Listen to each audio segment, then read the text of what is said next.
everyone. Today it's a special meeting. We will have Ivan with the National Young Farmers Coalition, and she will be talking about the LASO Act, which is a marker bill that focuses on helping small and underserved farmers access to land and capital. So, National Young Farmers Coalition is leading this bill. So, I'll introduce you all to Ivan. Thank you. Hi, everyone. It's really nice to see you all. Yeah, thank you for the introduction, Daisy. I'm really excited to be here today and to share a bit more about LASO, which is really just an exciting marker bill and piece of legislation that's been a long time coming, and eager to share different ways that you all might be able to support from your standpoints as well. So I'm going to go ahead and share my screen, and I've got a little presentation to kind of guide us through. Can someone give me a thumbs up if this is showing up all right? Fabulous. Okay, so the bill itself, LASO, is the acronym. It's the Increasing Land Access, Security, and Opportunities Act. And for those of you who maybe have less context of the issue of land access and farming, this is just a really brief, but I think very poignant and informative bit of facts, is that 2/3 of the farmland in the United States is going to be transitioning ownership in the coming decades, and that's like in the coming 20 years. Like we're not looking super far in the future for this. And a lot of that farmland, it's not necessarily being passed down through the generations. And even if it is, there's different problems with that as well. A lot of it's being developed. So you can see there's 2,000 acres of farmland that are being developed every single day in the United States. That is staggering. If you live on the Front Range like I do, or really anywhere in Colorado, you probably see it out your door. Development, if uncurbed, can really get pretty out of control. And the problem is the folks that this ends up affecting the most are not huge wealthy landowners and farm owners. It's the folks who are smaller farmers, who are farmers from first generation farmers, from underserved backgrounds, minority farmers. And so you see these landscapes where the cost of buying this land when the farmland does come up for sale is so high that you can't actually support it with a farming income, which is very much tangible again in the Front Range, where an acre costs you $500,000. And we run cattle, and the stocking rate is 3 acres per cow just to be able to graze them. So if that doesn't give you a picture, yeah, it's pretty crazy. And a lot of the land that's owned it's owned by I don't want to say typical, but there's like a very typical profile. It's typically owned by white folks.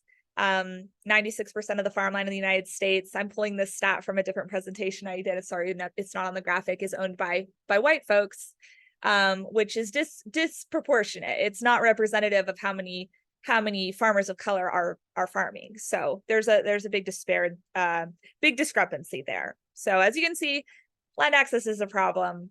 And we've been working on it at Young Farmers for years and years. And we saw something really exciting happen just last year, just sort of out of the blue. USDA was like, great, here's $300 million. It's a one-time funding opportunity. And they called it the LCMAP, Land Capital Market Access Program. And essentially it was this big pot of money that was open to, really a lot of different entities. You could even be a cooperative of a couple farmers applying. It was pretty open for creative land access solutions. And this money, it ended up taking quite a long time to announce the winners, but they did announce the winners just last month, just like a couple weeks ago. And they funded 50 projects across the United States. And it's just like some really amazing and innovative stuff. If someone could drop the link in the chat, I would, but I'm screen sharing to the winners, and just take a look. It's really pretty incredible. Like there's one that really comes to mind for me as a tribal banking entity that is using their funding to provide 0 interest loans for tribal members on land purchases, which is just, it's incredible. So what the LASO Act essentially is we loved that investment that the USDA put in.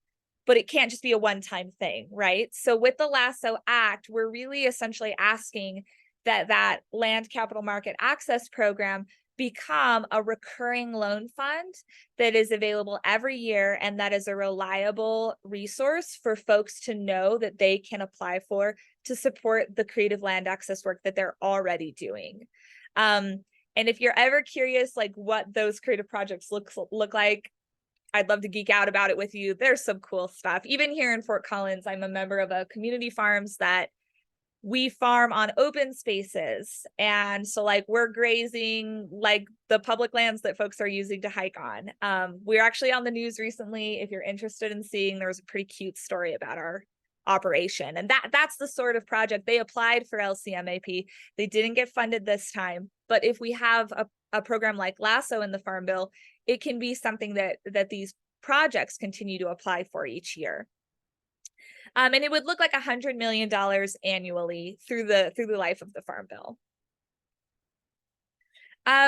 So if you think this sounds great, like I do, here's a couple ways that you can engage as an organization. There's really some lower capacity ways. There's some higher capacity ways. There's a lot you can do. The first, oops, I skipped a slide. Oh, here we go. One thing we really ask is that if you are able to sign on as an organizational partner in support of the bill, please do. I will be sharing this PowerPoint with, I shared it with Becca. I know Becca is out. I'll also share it with Wendy and Daisy so that you can all have access to these links. These links are also all in the partner toolkit, which was included in the email for this meeting, and which I will send again as well, because it's got a lot of gems in there. But yeah, signing on is a great way you can support. Another thing you can do is spread the word, share the sign-on letter with other organizations in your network who care about having farmers on the land, having small farmers feeding their communities. This is really something to get behind and really important. We have an action alert about the bill. It's really easy. You can even it's one of those, type in your name, your address, it immediately finds who your reps are and asks them to sign on and support. Another thing you can do is if you have a social media account for your organization, we've got a great toolkit for doing a partner post, either with us or on your own. And there's like some graphics you can use. And also we have a really great comms staff member named Letitia, who is more than happy to support you on that if you want to get creative with it and make it something to your own flavor. We also love op-eds. We have a template that's like really handy and easy, and if you're not much of a writer, is very helpful and adaptable. And then of course, with folks having site visits and in districts in August, and if you already have one set up with your member of Congress, reach out and we can give you a couple easy talking points on this act to kind of just support why you think it's important from your perspective, whatever you're working on as an organization. And then once again, all the information I shared is in this really lovely partner toolkit that our comms team created on staff. And if you want that, if you haven't seen that yet, let me know. And I'd love to share it with you because like I said, National Young Farmers Coalition, it's representative of the folks who are really doing the good work to farm. We're farming sustainably. We're uplifting communities. We're feeding communities. These are the folks that need land and that are really changing the landscape of agriculture. And it's just a real joy to be a part of it from my own perspective. And just want to say, if it appeals to you, to please reach out, and I'd be happy to help. And yeah, thank you. I wanted to keep it short and sweet because it's a shorter call, and I would love to make time to answer any questions folks have.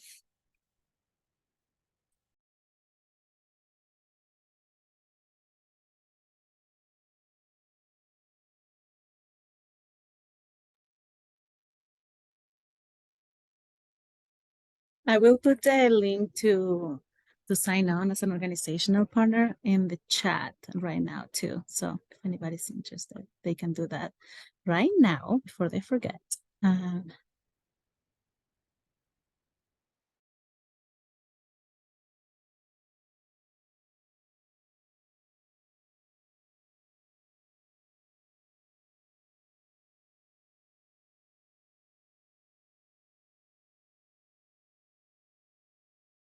I would love to hear from your organization in Fort Collins that it's the cool things they're doing. Evan, if you want to share. Oh my gosh, sure. Sorry, I was looking for my unmute button. Yeah, so Poudre Valley Community Farms, it started out as like a member-owned cooperative where different folks from the community could kind of like invest in the organization. And then their original goal was to try to buy farmland within Fort Collins and, you know, Larimer County and preserve it and then like put local producers on it. And that really quickly became no longer feasible, even just in the last 5 years with how land prices have just skyrocketed in Fort Collins. So now it has shifted and they've done a lot of relationship building with the city of Fort Collins and with the Open Spaces and Natural Resources Department. And they've set up, there's 3 different natural resource areas throughout the city that host producers. And there's like diversified veggie production, there's like poultry.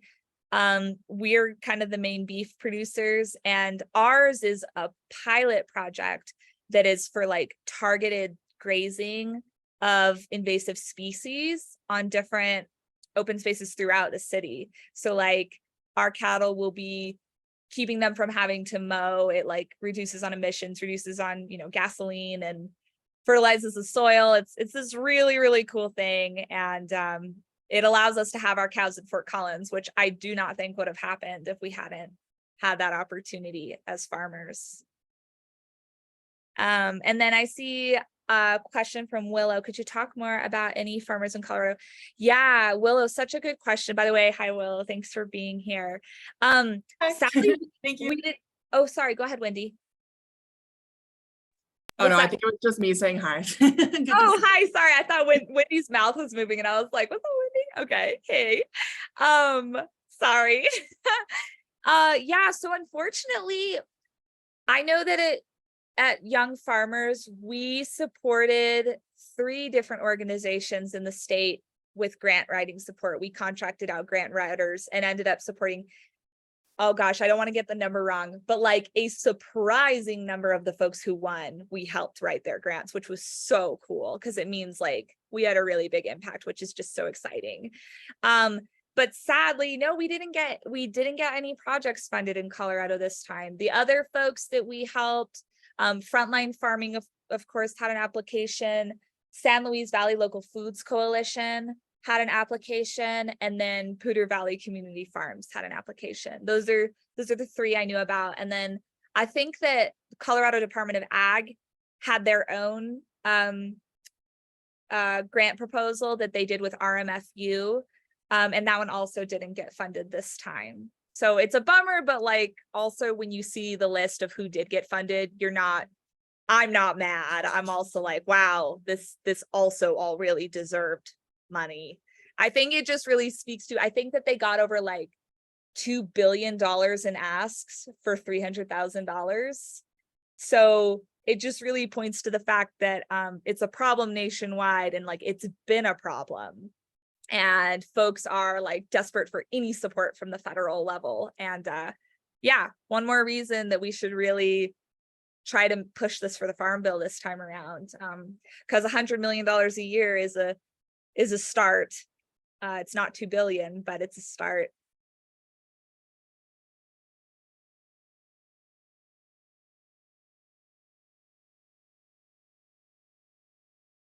Evan, it's Wendy. I really do have a question now this time. Good. I was reading the sponsorship list when you saw my mouth moving. So, and I apologize if you said this earlier, but so there's currently no Colorado co-sponsors for the bill. What is your goal, your aim, your hope, your desire? Do you want Bennett and Caraveo to pick this up? Anybody? Yeah. Would you like us to go full court press? What's the goal?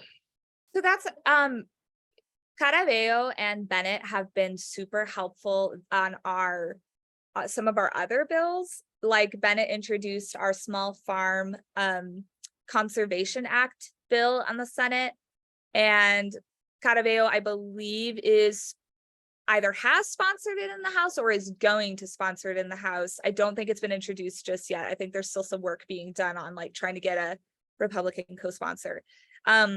to be totally honest, that strategy question would be better asked of our policy folks who are really kind of leading this. But I would ask. I mean, obviously, obviously if we get them to sign on, that's great. Like we want them to give it the thumbs up and all that, for sure. Good question. Well, and fair to assume then that as we're getting ready for like August recess site visits, it's like always a good day to talk about issues around land access, right? Yeah. So even if there's like a direct request, but like people can be talking about these issues with any office of Yes. our federal delegation. Okay, great, cool. Absolutely. And especially since a lot of you know, being in like the anti-hunger spaces, all of it's tied together. I mean, we know this, right? And like, if we want resilient community, like food sheds and healthy food getting to like communities that need it, it all revolves around like, how do we get farmers to actually farm in the areas where they live, which is very difficult, and you can't just go buy land. So like, this is one way that we're kind of addressing the larger problems.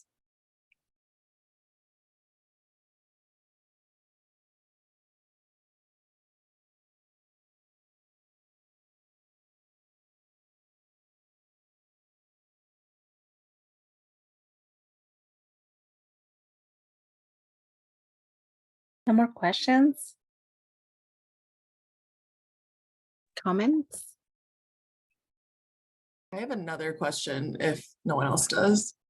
I think I kind of said this in the chat too, but and you may have talked about this, but I'm just curious what types of farmers and sizes of farmers could this most likely benefit? You know, like here in the Front Range, we have a lot of really small diversified farmers, you know, but across the Eastern Plains, of course, we have a lot of monocrops and we have a lot of ranchers. So like what do you see this targeting? Totally, Willow. It's a good question. And I think like the best answer I have is to look to the winners of the LCMAP. You will find that they are very diverse. There's not CAFO winners. Like that's not who this is targeted at for sure. And I think that it speaks a lot to like USDA's goals with that funding when you look at who was awarded like by the panel of folks who did the read-throughs and like who chose the winners. As far as like small versus large, one of the recipients of that 300 million was 5 farmers in Detroit. It was like 5 Black farmers who applied together and requested funding like for them, like for those 5 folks. And they had a compelling enough ask and like amazing work that they had already been doing and received funding to continue it and expand it, which is, I think, really cool. And it just kind of shows the spectrum, right? That this is meant to be very creative and very flexible and very much targeted at the folks who are otherwise not benefiting from the current system, which is small farms, which is farmers of color, which is, you know, historically underserved farmers, so on and so forth.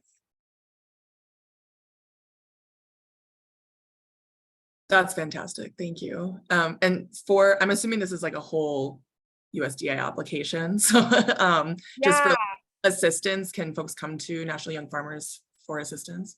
You know, I don't have the answer yet since it hasn't happened yet, but based off of the fact that we gave assistance the first time around, my intuition says yes, or we're going to have like, if it's not us, we're going to have a system thought out to support folks. Like young farmers, once the Farm Bill is passed, if we see this in it, we're immediately going to shift to implementation mode and like accountability and making sure that something we worked so hard to get into the Farm Bill is used as it should be and gets to the folks that we championed it for. Amazing. Thank you. Yeah, thank you. Such good questions.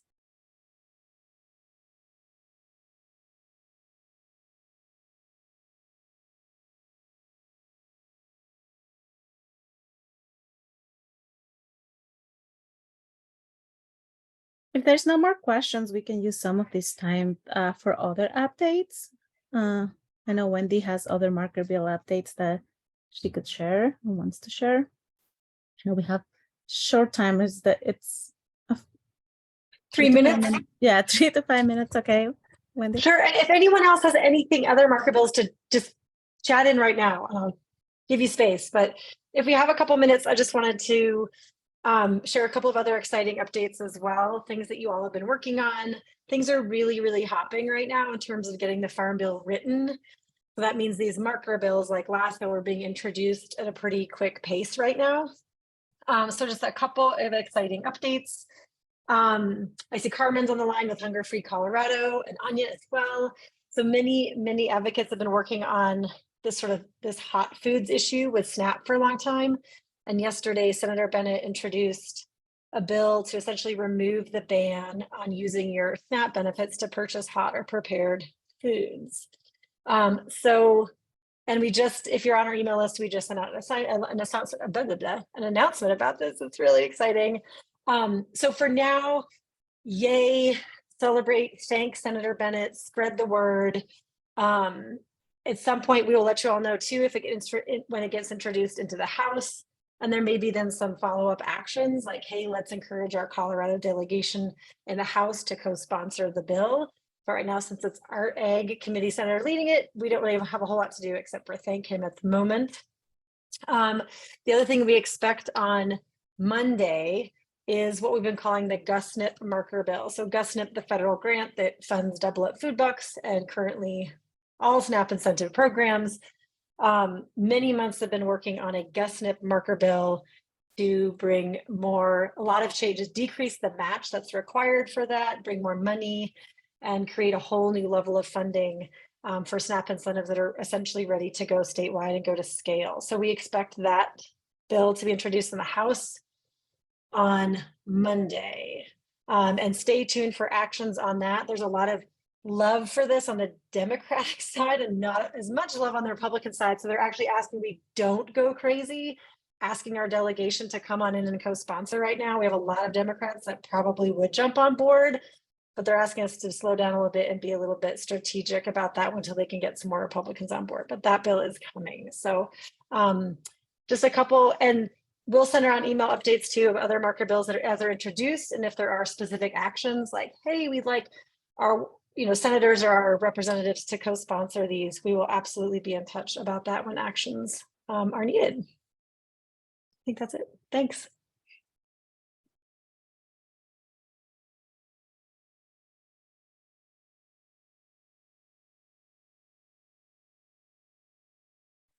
Well, thanks everyone. We ended a minute early. If nobody has any questions or any more comments, we can let you all go and enjoy the rest of your day. Don't forget to sign on the support for both links are in the chat. So before you leave, make sure you open those. And yeah, thank you everyone for coming. We'll be sending that presentation again and in a follow-up email and the recording for this session as well. Thank you all. Thank you. Bye. Bye.